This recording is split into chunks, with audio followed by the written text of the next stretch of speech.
Good morning everyone. Welcome to our YouTube channel Divine Learning, and today we will see the exercise question of chapter 4. Okay, we have discussed this chapter in the previous video. The chapter name was At the Games. Okay, so in this chapter we have studied about how a friend should behave, how we should always help our friends, okay, in difficult times. So let's see the exercise questions. And here we have seen two friends, Degler and Aruna. Okay,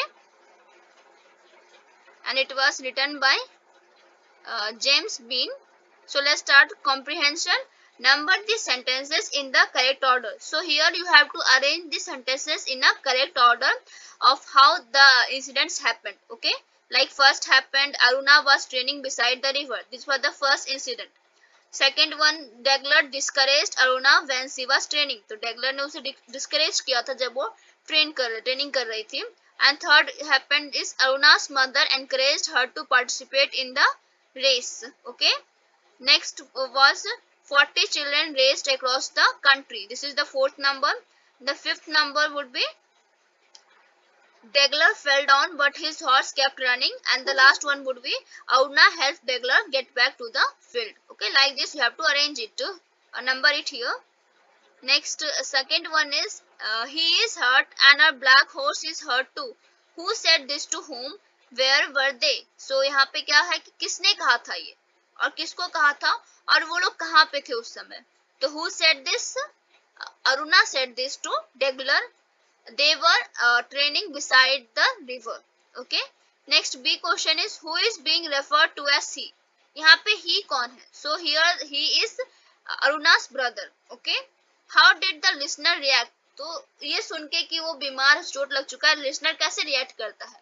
तो यहाँ पे क्या लिखेंगे? The listener laughed. ठीक है, the listener laughed after listening.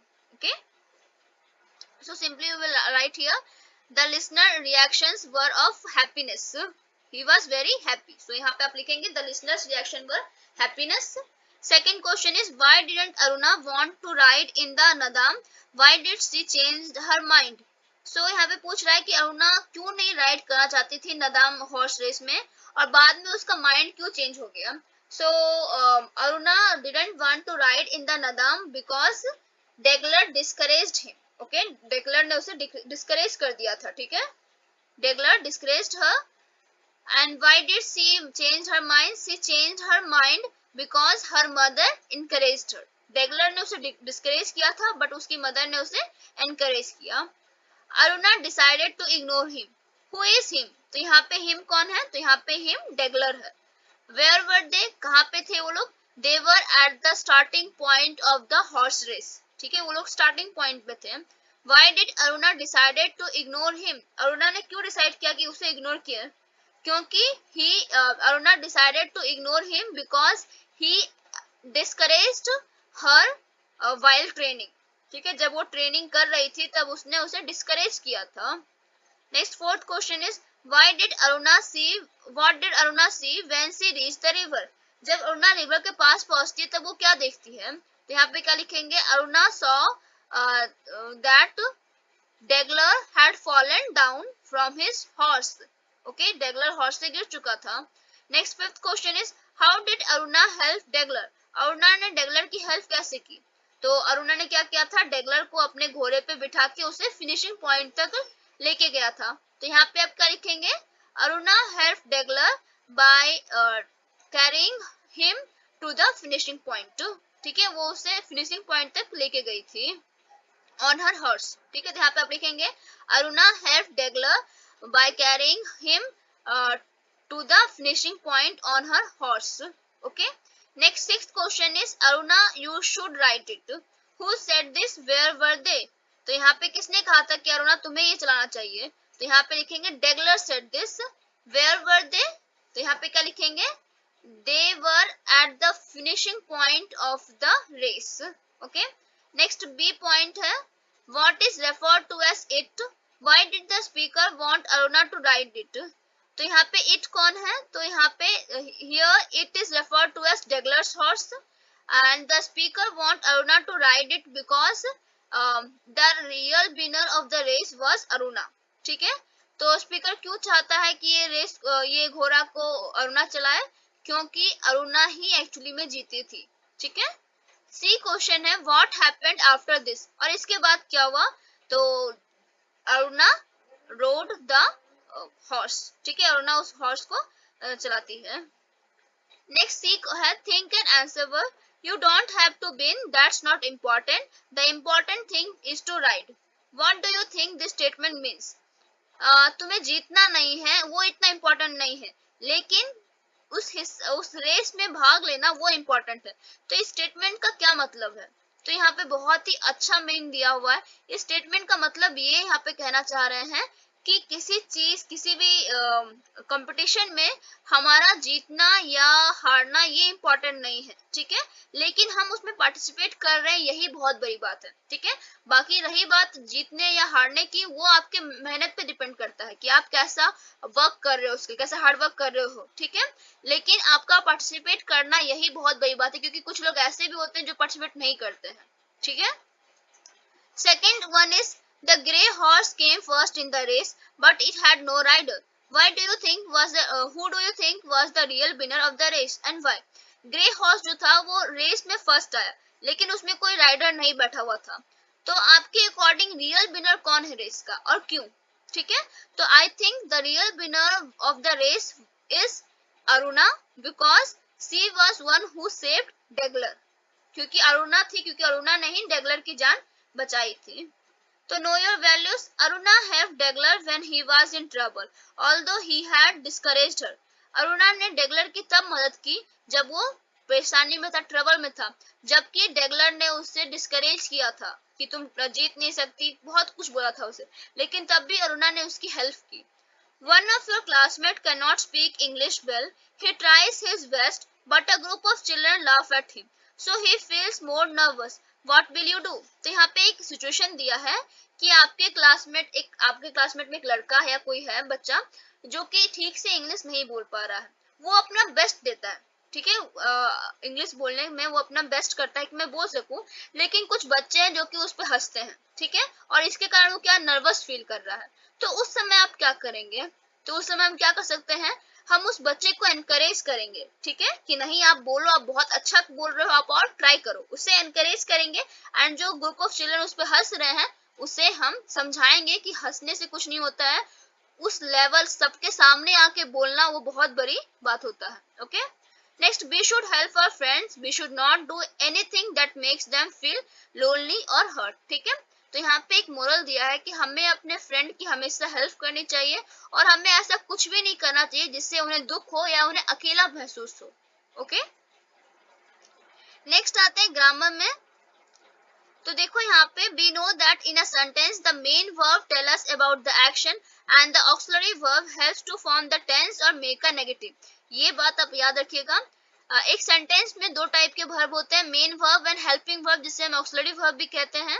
ठीक है, तो मेन वर्ब बताता है कि क्या एक्शन कर रहा है। ठीक है, सेंटेंस में क्या मेन एक्शन हो रहा है, और ऑक्सिलरी वर्ब जो है वो एक्चुअली में टेंस फॉर्म करने में हेल्प करता है और नेगेटिव सेंटेंस बनाने में हेल्प करता है। जैसे यहाँ पे एग्जांपल है, Aruna was training her horse. तो यहाँ पे ट्रेनिंग हो गया मेन वर्ब कि वो मेन काम क्या कर रही थी, एंड ये जो वाज है ये ऑक्सिलरी वर्ब है। क्यों? क्योंकि ये सेंटेंस का टेंस का टाइप बता रहा है कि किस टाइप का टेंस है ये सेंटेंस।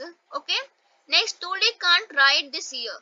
तो यहाँ पे देखिए राइड जो है आपका मेन वर्ब है कि राइड। ओके, एंड जो ये कांट है ये क्या हो गया आपका ऑक्सिलरी वर्ब है, क्योंकि यहाँ पे नेगेटिव बना रहे हैं हम इसी से। ठीक है, और कभी काल हम लोग ऑक्सिलरी वर्ब को क्वेश्चन सेंटेंस बनाने के लिए भी यूज करते हैं। ठीक है, auxiliary verbs also help us to form questions. तो कैन यू स्टैंड अप, तो यहाँ पे स्टैंड आपका मेन वर्ब है एंड कैन ये आपका ऑक्सिलरी वर्ब है।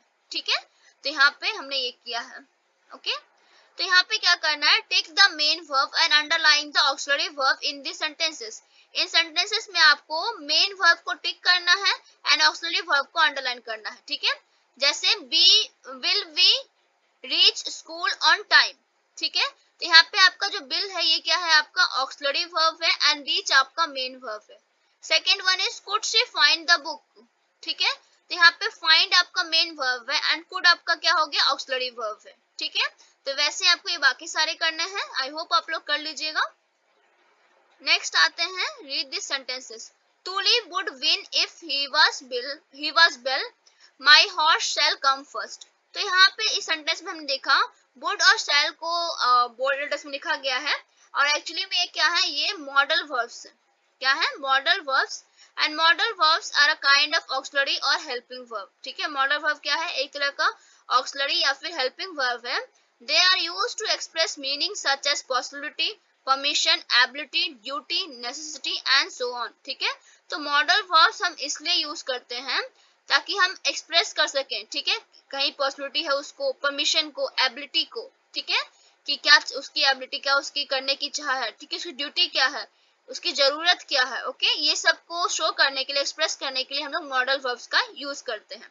तो यहाँ पे कुछ मॉडल वर्ब्स दिए हुए हैं, उसके एग्जाम्पल्स भी दिए हुए हैं।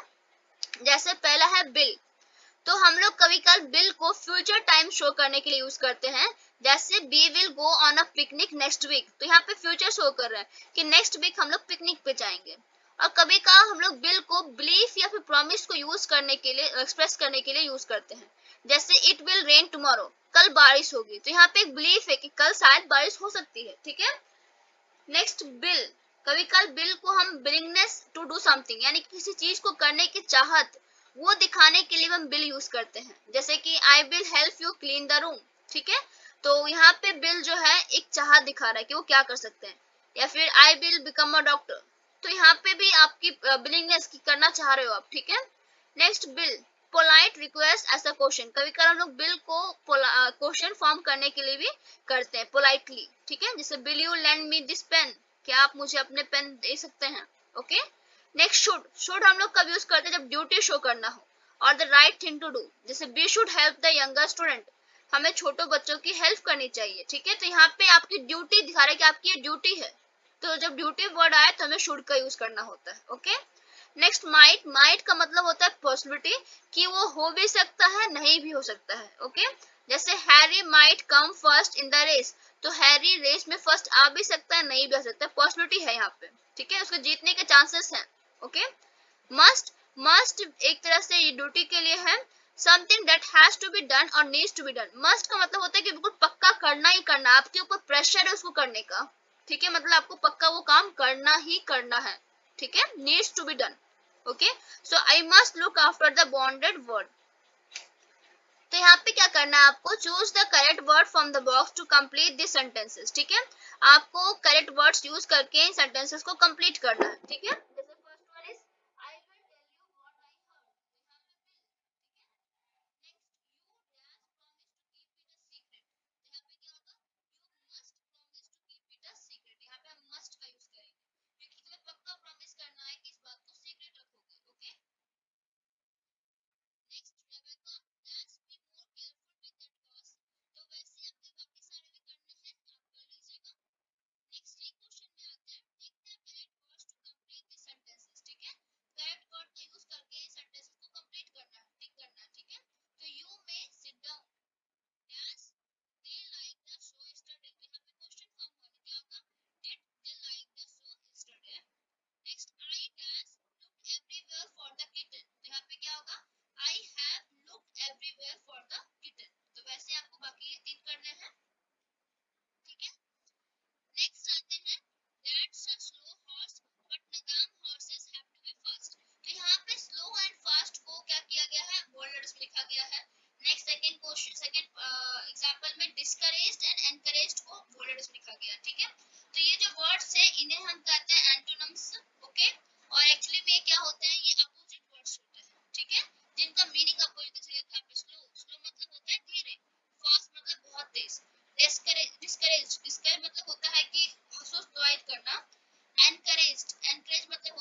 बात कर रहे हैं। Okay, give a proper ending to the story, और स्टोरी का एंडिंग बहुत ही अच्छा होना चाहिए और साथ ही साथ एक मोरल होना चाहिए तो ज्यादा अच्छा रहता है। ओके, तो यहाँ पे क्या स्टोरी है, friends out for a walk, sudden problem, one of them fail into river, fell down and hot feeling in. तो देखो सबसे पहले तो सब दोस्त लोग बाहर गए थे वॉक करने के लिए, तो अचानक से प्रॉब्लम हो गया। ठीक है, तो यहाँ पे तीन प्रॉब्लम दिया हुआ है, मतलब तीन कहानियां बना सकते हैं। पहला प्रॉब्लम ये दिया है कि उनमें से एक नदी में गिर गया, दूसरा प्रॉब्लम ये है कि उनमें से एक गिर गया उनको चोट लग गया, तीसरा प्रॉब्लम ये है कि उनमें से एक बीमार पड़ गया। ठीक है, उसके बाद क्या होगा कि हेल्प ईच अदर, सबने एक दूसरे की मदद की। तो पहला वाला में क्या होगा, पहला प्रॉब्लम का सॉल्यूशन ये हो सकता है कि swan found the chain, pulled him up. ठीक है, मतलब कि एक तरह से या तो तैर के उसे बचा लिया या फिर एक चेन की तरह रस्सी से उसे फिर खींच लिया। ठीक है, दूसरे प्रॉब्लम का सॉल्यूशन ये हो सकता है कि one stayed with the injured, other spot help, मतलब जो उसको चोट लगा था उसके साथ एक रहा और बाकी हेल्प लेने के लिए हेल्प मांगने चले गए।